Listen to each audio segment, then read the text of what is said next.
everyone, welcome to the Urban Ecosystems YouTube channel. In this video we're going to be going over the approaches that should be taken when evaluating a green space. Let's begin. But first things, I'm going to tell you some things to keep in mind when you're in the field. So if you're going to a green space, whichever informal or formal, make sure to bring water, possibly a clipboard so you can fill out the form on, a pen, and sunscreen, bug spray, and anything else you think you would need in the field to stay well hydrated and healthy. The material you need to bring absolutely when you're going out into the field is the Human Impact Assessment form and the protocol to help guide you through it. So now you're going to start off the form by filling out the basic information such as the date, your name and ID number, the location and GPS coordinates, and the time you are starting, which is for me 5:30. Next, you're going to begin with the Green Space Quality Index section on the first page. During this first page, remember you want to take your time and go through the green space and explore it first. The goal of this first page is to get a general idea of the entire green space rather than just sections of the green space. I can see that throughout the green space, trash seems to be minimal to none, so we're going to put 4 for the trash and litter parameter.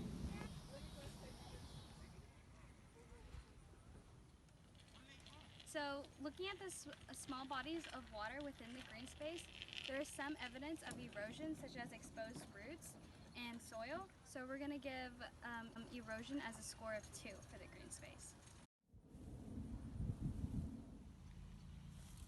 Okay, so there appears to be some evidence of soil compaction throughout the park, but overall there is some fraying in the grass, but overall the green space seems to be very healthy. So we're going to give soil compaction a score of 3. Finishing the Green Space Quality Index, we are now moving on to the Trail Quality Index. Since the Trail Quality Index is for unpaved trails, and throughout the park we only have paved trails, we're going to put an X for the Trail Quality Index class. Next, we're moving on to the Amenities and Facilities Index. We are now going to begin the index by scoring the paving and roads. So there's some paved roads in front of the park. They appear relatively in decent condition but are relatively old, so we're going to give this a score of 4 under paving and roads for the park.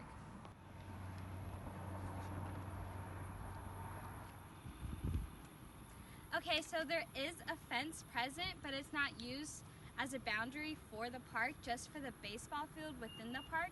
So we're going to put an X for boundary and fence conditions for the park. You may have noticed how I filled out the boundary and fence conditions before I filled out the building conditions. I did this because I was closer to the boundary and fence than I was to the central pavilion at the time. So it is okay to skip around on the form as long as you fill out everything, and just to keep that in mind. We have one building, and it's the Valley Creek Central Pavilion. It appears to be in semi-decent shape, but the structure could use some cleaning and minor repairs. So we're going to give it a score of 3 under building conditions and then put the number of buildings as 1. So you may be asking yourself why I put 1 building instead of 2, as I've shown that there's a baseball complex in the park. However, the baseball complex is not open for park goers. It is only open when there's baseball games, unlike the pavilion where it's open all the time. Finally, we count the number of trash cans in the green space and we get a total of 28. They're pretty accessible as they're located in high areas of traffic like the football field, but a few of them were sort of difficult to find, so we're going to give the trash can accessibility a score of 4 and a total of 28 trash cans. Therefore, we have finished the first page of the Human Impact Assessment form, as we now scored all the qualities under Green Space Quality Index, the Trail Quality Index, and everything under Amenities and Facilities Index. Moving us onto page 2 of the Human Impact Assessment form, we're now going to start under the section labeled Evidence of Human Interaction. Under the Evidence of Human Interaction section, the number of official campsites are 0, and the number of unofficial campsites are 0. As there is no evidence of both official or unofficial campsites. 0, and we have a total of 2 restrooms in the pavilion and throughout the park. Therefore, we can write down the number 2 for the number of restrooms under the Evidence of Human Interaction section. So there's 2 parking lots in this park, and we counted 119 parking spots and a total of 8 cars.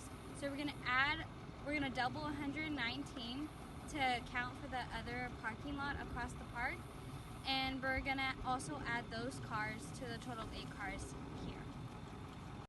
Once we double the parking, we get a total of 238 parking spots. And once we add 8 cars to the 14 cars in parking lot 2, we get 22.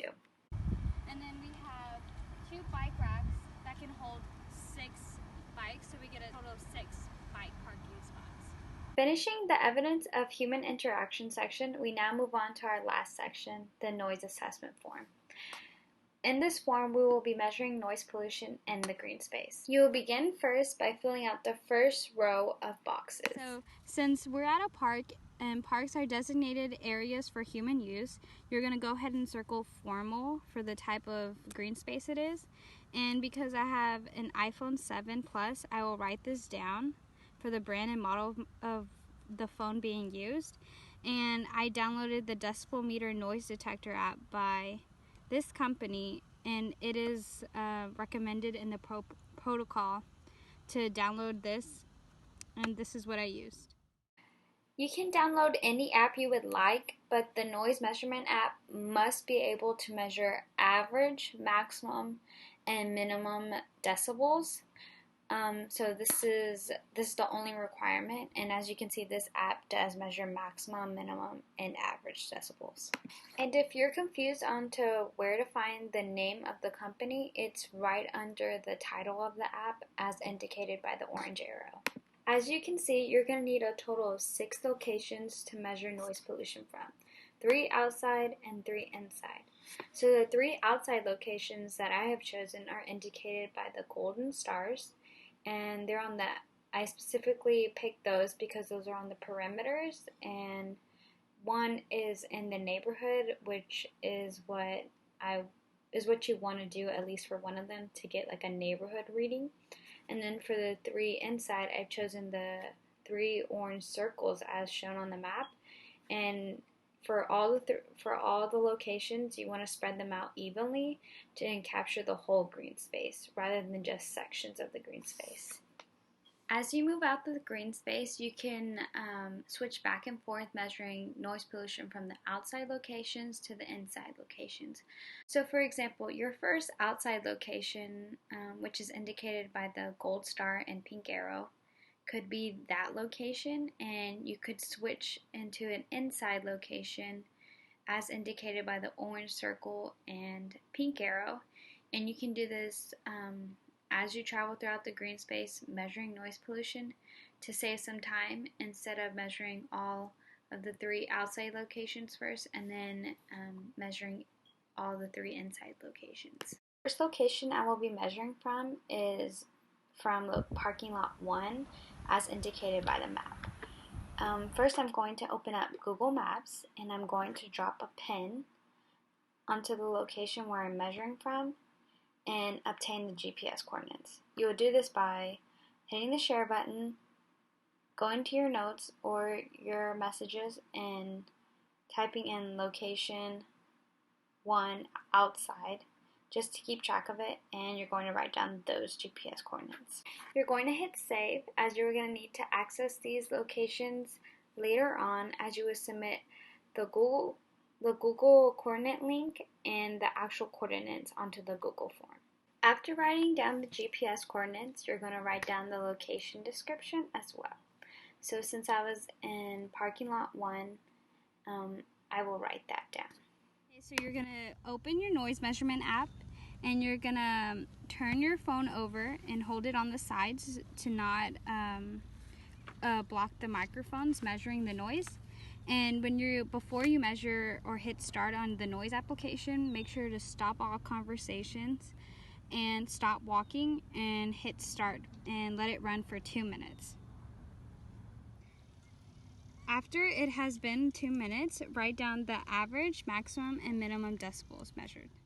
In which I measured an average of 34 decibels, a maximum of 52 decibels, and a minimum of 7 decibels. You are now going to write down the primary and secondary noise source for the outside location. So the primary noise source is the loudest noise source, and the secondary noise source is the second loudest factor. The prominent noise source, since we're in location 1 and it's in the parking lot, the prominent noise source that we're going to hear mostly are cars. And then the second loudest noise source we're going to hear is just like birds chirping, grasshoppers, stuff like that. Therefore, you should get something as this for your first location, and descriptions such as cars and birds chirping as your primary or secondary noise source. You are then going to walk to your first location within the green space, or location 4 as indicated on the paper. So this is location 4, or you could say location 1 within the green space. So first what you're going to do is take GPS coordinates of the green space. This is the format you want to put your GPS coordinates in. And then you're going to write down the location description for your location you chose within the green space. So since I chose this location, I would say that this is in the middle of a field. You are then going to open your noise measurement app, turning your phone where the microphone is facing outwards and gripping the sides of the phone, making sure not to block the microphone, and pressing start and letting it run for 2 minutes to measure the noise pollution in the inside green space location, in which I got an average of 29 decibels, a maximum of 40 decibels, and a minimum of 10 decibels for location 4 within the green space. We're then going to fill out the primary and secondary noise source for location 4 within the green space. You will continue to make remarks on the primary and secondary noise source as you travel within the green space to locations 5 and 6. For the primary noise source, we end up getting people talking, and the secondary noise source as cicadas. As you continue switching back and forth from measuring noise pollution from outside and inside locations, make sure to hold the phone orientation the correct way, and once you're done, then write down the time you're leaving the park and submit all the information that you have collected onto the Google form.